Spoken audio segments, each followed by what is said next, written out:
You remarried an old man, huh? What? What? What are you talking about?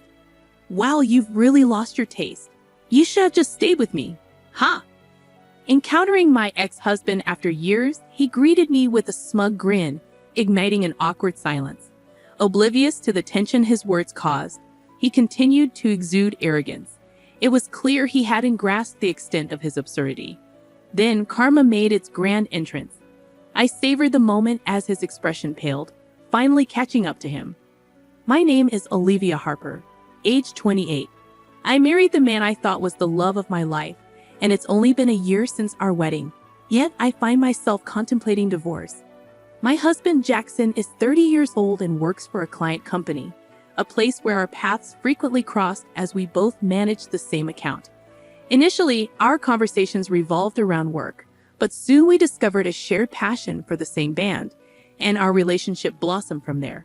Jackson's dedication to his job was admirable, and our ability to reconcile swiftly after arguments was a strength of ours. I had faith that our bond would endure the transition into marriage. However, once we exchanged vows, everything changed. The affectionate and caring Jackson I knew transformed into a controlling figure. The shift in his demeanor became apparent shortly after our wedding. On a typical evening returning home from work, I found him already there, engrossed in his phone. Normally, I would be met with a warm greeting, but that day felt different. Despite my cheerful "I'm home," he remained silent, consumed by his screen. Did he not hear me? I thought, my voice rising slightly. Jackson, I'm home. Sorry I'm late. I'll make dinner right away. Shut up. You're the one who's late. You're worthless. His words pierced the air, leaving me frozen in disbelief. What? What, Jackson? You're my wife, and you come home later than me? Are you crazy? I stammered. I'm sorry, I had to work late today, I offered. Work late? That's your fault for being competent. Don't make excuses. It's annoying. I don't know what to say. Despite our past arguments, never had he called me worthless. It took me a moment to register the gravity of his words. From that day on, criticism became his unwelcome companion. This is bland. You can't even cook. You're a failure as a wife. I married you, so be a better wife. His harsh remarks echoed with each meal. Initially, I attempted to defend myself, but it only fueled his anger. What did you just say? That's why I'm also working and doing housework. If you're going to complain, you can help a little. Don't joke with me. You're the wife, and I'm the husband. Housework is all your work, he retorted, dismissing my plea for mutual respect. But we are a married couple, right? Shouldn't we support each other? I ventured, hoping to reason with him. Are you stupid? You should be grateful you even got to marry me, he retorted dismissively. That's not fair. You just need to listen to me and do your job, got it? His words cut deep, shattering any illusion of the loving Jackson I once knew. Perhaps he had been wearing a mask all along, and this was his true self unmasked. Despite the turmoil, divorce wasn't a viable option. We had just begun our journey as husband and wife, so I endured. A year passed, yet nothing changed. I remained confined to the role of a servant, fulfilling my husband's every whim. The only respite I found was at work, where my colleague and friend Lily provided solace. Lily, the CEO's daughter, remained grounded and dedicated, a quality I admired. Our lunches together became my sanctuary amidst the chaos of my marriage. While we were eating, Lily suddenly begins to speak. Hey, Olivia, guess what? I'm dating that guy I told you about. Really? That's great. Thanks to you for listening to me and giving advice. Really, thank you so much. I respond gratefully. I didn't do anything. You did it all yourself, Lily, she insists modestly. Now why, if you hadn't encouraged me, I wouldn't have even contacted him, I insist. Seeing her blush and speak so happily warms my heart. Really, I am so happy for you, I express sincerely, before she redirects the conversation towards me. What about you, Olivia? Are you okay? She asks, her concern evident. Okay? What do you mean? I deflect. I mean, your husband. He's still giving you a hard time, isn't he? Lily presses, her gaze unwavering. I feel a pang of guilt. Yes, I had confided in her about my husband's verbal abuse. I'm fine, I guess. I've just gotten used to it. I reply with a forced smile, not wanting to dampen her happiness. That's not okay. You shouldn't have to get used to something like that. I've only been married for a year. I can't just get a divorce that quickly. I attempt to justify, but Lily interrupts. But if you keep this up, you'll... Thank you, Lily. Just having you worry about me is enough, really. Thank you.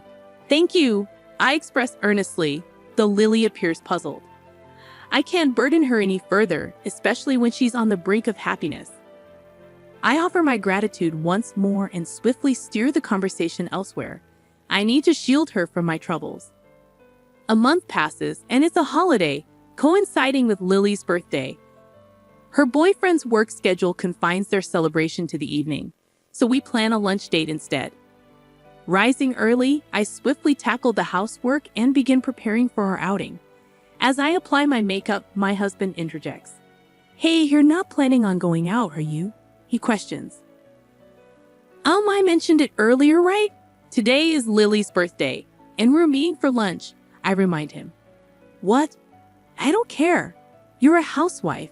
You can't just go gallivanting around, he asserts, his tone dripping with disdain. I always do the hard work on my days off. Can I have just one day?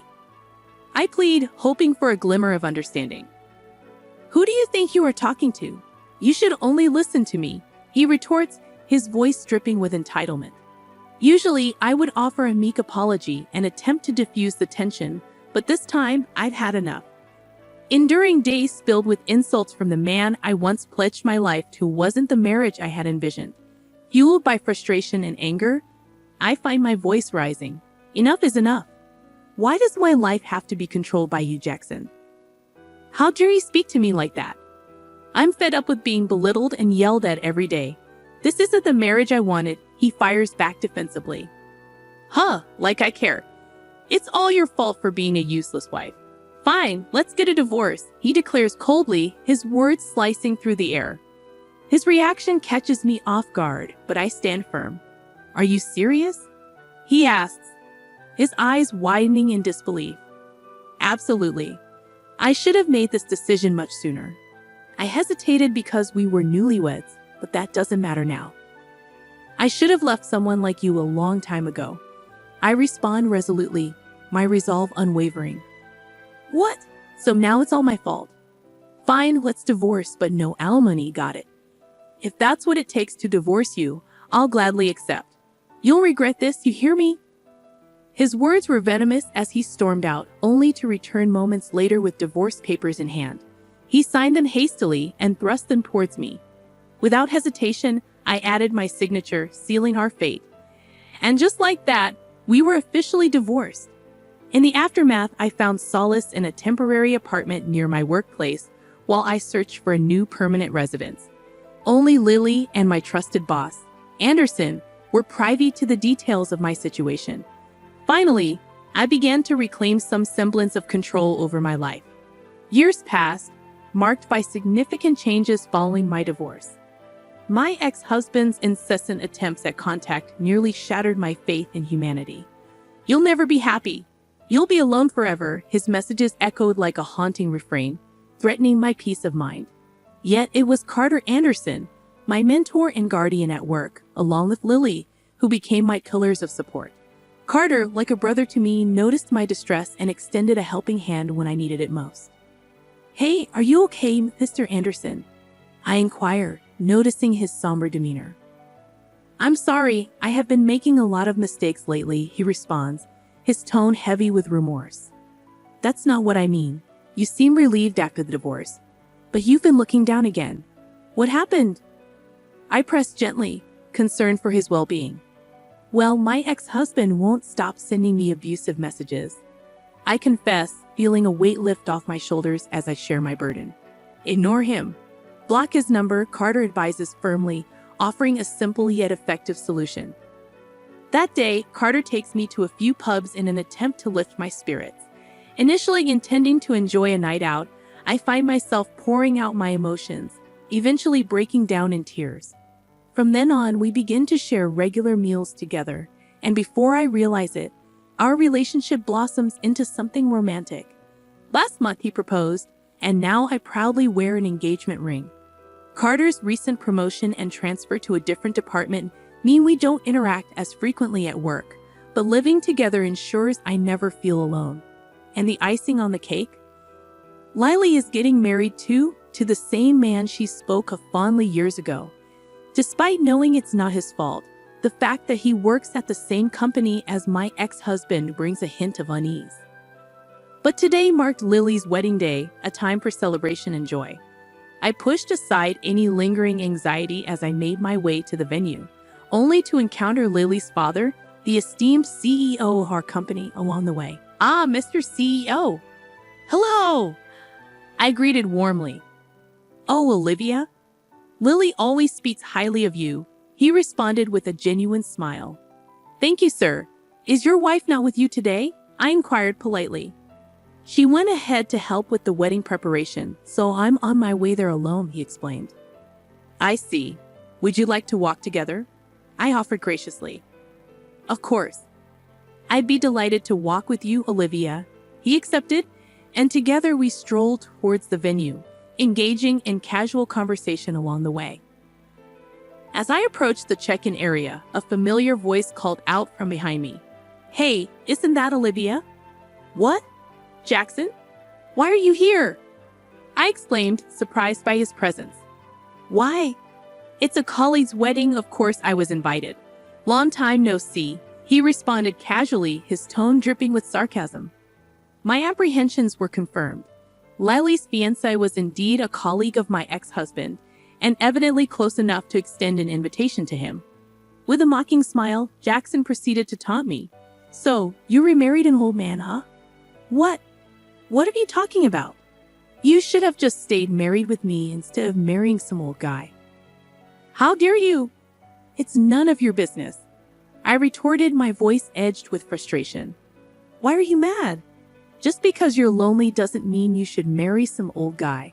Showing off that ring, huh?" Jackson's words dripped with disdain, oblivious to the uncomfortable atmosphere he was creating. That was the last straw. I couldn't allow him to disrespect Lily's father, the CEO, like that. "If you continue, I'll have to ask you to leave the ceremony hall," I warned, my patience wearing thin. As I moved to intervene, an employee at the reception intervened, chastising Jackson. "Shut up! Do you even know who this man is?" "Huh? What? He's Olivia's current husband, right?" Jackson replied, confusion evident in his voice. "Who are you to call the CEO old man?" "That's incredibly rude," the employee reprimanded sharply. "CEO? Yes, this gentleman is Lily's father and the CEO of our company, Mr. Mason," the employee clarified, his tone stern. Jackson's face drained of color as he realized the gravity of his mistake. "No man is so lucky," he muttered, his embarrassment palpable. Approaching my ex-husband with a relaxed smile, the CEO extended his hand. "Nice to meet you. You're Olivia's ex-husband, right?" "Ah, yes, I am. We have been doing business with your company for a while," Jackson replied, his demeanor noticeably subdued. "Just so you know, I am the CEO," Mr. Mason stated firmly, his tone carrying a weight of authority.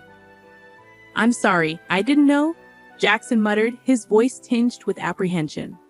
"Don't worry about it. I was just about to end our business relationship with your company," Mr. Mason continued, his expression unreadable. "What? Wait, that would be a problem for us," Jackson interjected hastily, panic evident in his voice. The prospect of losing a major deal due to his actions threatened his standing within the company. Stammering, Jackson pleaded with the CEO, realizing the dire consequences of his actions. As the gravity of the situation sank in, he lowered his head, his face draining of color. However, I knew from Lily that the CEO was resolute in his decisions. Unmoved by my ex-husband's desperate excuses, Mr. Mason finally spoke up. "Enough. This happened because of your inappropriate behavior. Not only did you insult me, but you also hurt Olivia, whom you have divorced. I cannot continue doing business with a company that employs someone like you. W, what about my position? Jackson stuttered, his desperation palpable. Your position? I couldn't care less. We won't be inconvenienced at all by severing ties with your company, Mr. Mason declared, his tone final. To be frank, we have the upper hand. There are plenty of companies that want to do business with us. You can't be serious, Jackson protested, attempting to salvage the situation. Moreover, your colleague Lily's fiancé, we're thinking of poaching him to groom him as the next CEO. So there is absolutely no downside for us. Why would you go to such lengths for Olivia? Mr. Mason countered, his tone unwavering. Olivia is the only person who treated my daughter like a normal person. Most employees limit their interactions with the CEO's daughter, Mr. Mason continued, his voice softening with sincerity. Olivia didn't care about that and became good friends with Lily. Thanks to her, my daughter could be at ease in the company. I've often heard my daughter say, I'm grateful to Olivia. I had no idea anyone who hurt someone my daughter is grateful to won't be forgiven by me, Mr. Mason concluded, his words carrying a weight of finality. At the CEO's words, Jackson's shoulders began to tremble violently. Overwhelmed by the weight of his actions, he found himself unable to bear the cold reality surrounding him. With tears streaming down his cheeks, he collapsed to his knees, his spirit broken. I gazed down at him with a sense of calmness. Do you understand now how unreasonable you have been? I questioned, my voice steady despite the turmoil within me. Olivia, help me. I can't go on like this. Thanks to you for divorcing me. Thanks to you, I'm incredibly happy now, Jackson pleaded, his desperation palpable. After my final words, the CEO approached me. Shall we go? He asked, his voice gentle yet firm. I nodded silently, acknowledging the silent agreement, and walked away from my ex-husband with the CEO by my side. Later, I learned that my ex couldn't bear the atmosphere and left the venue.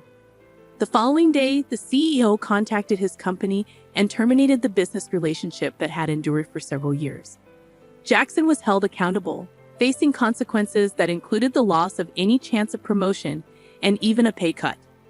Now he keeps a low profile at work, surrounded by harsh criticism and cold stares from colleagues. As for me, I recently finalized my marriage registration with Carter, who happens to be my boss. The entire company celebrated our union, marking a joyful occasion. With this milestone reached, I made the decision to step down from my position. From now on, I aim to support him as a homemaker, recognizing that happiness can be found along various paths in life. This certainty solidified after divorcing my ex-husband. It's evident that the quality of married life can undergo a significant transformation depending on one's partner. I am determined to demonstrate this truth as I embark on this new chapter with Carter by my side.